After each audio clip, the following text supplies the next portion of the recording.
Téléstar, comment êtes-vous arrivé au raid? Barbara Cellier, j'avais réussi les 2 concours d'âge pénitentiaire et de police. J'ai commencé ma carrière comme surveillante à Fleury-Mérogis. Puis j'ai rejoint Police Secours sur Paris et ensuite la brigade anticriminalité. En 2003, j'ai appris que le raid recrutait des femmes. J'ai passé les tests. Je faisais pas mal de sport et j'avais envie de changer. Ces tests physiques et psychologiques ont la réputation d'être extrêmement durs. J'ai perdu 5 kilos en une semaine. Ils sont si difficiles qu'à la fin, vous vous demandez ce qu'il s'est passé. Vous avez l'impression d'être passé dans une machine à laver et taper sur rage.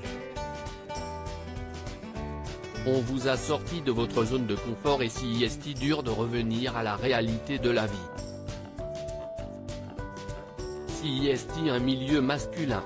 Quel a été l'accueil des hommes? Nous n'étions que 2 femmes à l'époque et nous étions chouchoutés. J'étais aussi un peu la mascotte, sans être un jouet.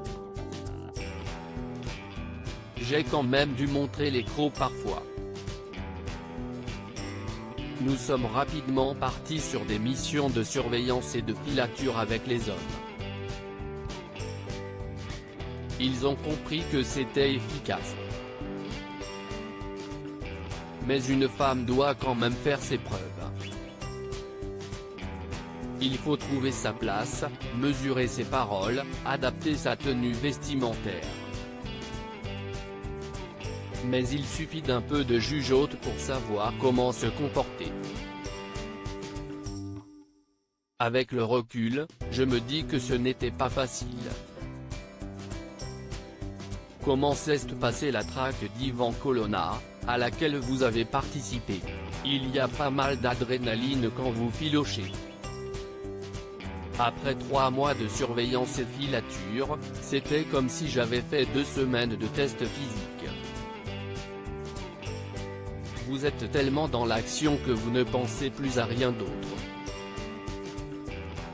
Vous êtes coupé de votre famille et n'avez pas envie de raconter ce qu'il se passe, encore moins que l'on vous pose des questions.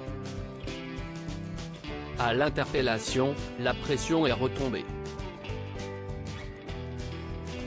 Je ne savais plus où j'habitais. Vous êtes resté 9 ans au raid avant de rejoindre la DRSI, puis la magistrature. Que gardez-vous de cette expérience? Toute mon expérience professionnelle m'a enrichi, mais avoir affronté des situations de crise au raid m'a fait prendre du recul et voir les choses différemment. J'ai réalisé ce qui est essentiel dans la vie et ce qui est accessoire.